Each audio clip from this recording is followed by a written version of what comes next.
రాజా ఎట్లుంటాడు అయితే ఈరోజు ఎట్లుంటారంటే ఇట్లనే ఉంటది మన అదే కాదు సార్. నేషనల్ అవార్డు కి వీళ్ళకి ఏం సంబంధం లేదా? ఈడీ విచారణ అనేది బీజేపీ రాకముందు నుంచి నడుస్తుంది కదా. అవును. మరి బీజేపీ ఎందుకు మధ్యలో అవుతున్నారు? ఇప్పుడు నేషనల్ అవార్డు ఎందుకు కేసు పెట్టారు? ఈడీ విచారణ ఎందుకు చేస్తుంది? ₹1,00,00,000 వీళ్ళు మాయం చేస్తున్నారు. ఇది ఎప్పుడు వచ్చిందని అంటే సుబ్రహ్మణ్య స్వామి కేసు పెట్టినప్పుడు వచ్చింది. ఇప్పుడు వాళ్ళ వాళ్ళు చేస్తారు. ఇప్పుడు నేను ఒకటి చెప్తా, దానికన్నా పెద్ద స్కామ్ చెప్తా. కరీంనగర్ గ్రైనైట్ 35,000 కోట్ల స్కామ్ అది. అందరం అనుకుంటాం గిరీష్ దారం మీద బండి సంజయ్ కోపం వచ్చి కొట్టింది అనుకుంటాం. అది కాదు ఒరిజినల్. దాని వెనకేందంటే ఈయన గ్రైనైట్ ఫైల్స్ బయట పెట్టిండు. 35,000 కోట్లు.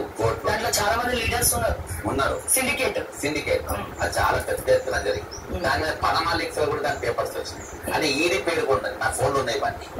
ఈడీ పేరు కూడా ఉన్నది. దాని మీద ESIR కూడా ఇక బుక్ కాలేదు. దీని మీద 2019 బండి సంజయ్ ఒక ఉత్తరం రాసిండు ఎవరికి, అమిత్ షాకు అప్పుడున్న. అది ఉత్తరం రాసిన తర్వాత ఈడీ రైతులు జరిగిన హైదరాబాద్ లో జరిగిన అక్కడ జరిగిన చాలా డాక్యుమెంట్ తీసుకుపోయారు. పనమా లింక్స్ తో సంబంధాలు ఉన్నాయని చెప్పి ఈడీ స్టేట్మెంట్ ఇచ్చింది. ఫోన్లో స్టేట్మెంట్ ఇచ్చింది. కానీ ఇవాటి వరకు చర్యలు లేవు.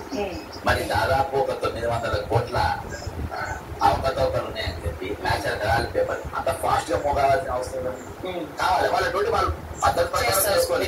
కానీ ఆ విచారణ అవుతుంటే నేను ఏమంటున్నా అంటే వాళ్ళ వాళ్ళు చేయని. రేవంత్ రెడ్డి ఎందుకు పారిపోయారు? వాళ్ళ దొంగతనమే ఉండని, ఉండాలి, లేకుంటే లేరు వీళ్ళు చేసిన తప్పని స్టేట్మెంట్. అదే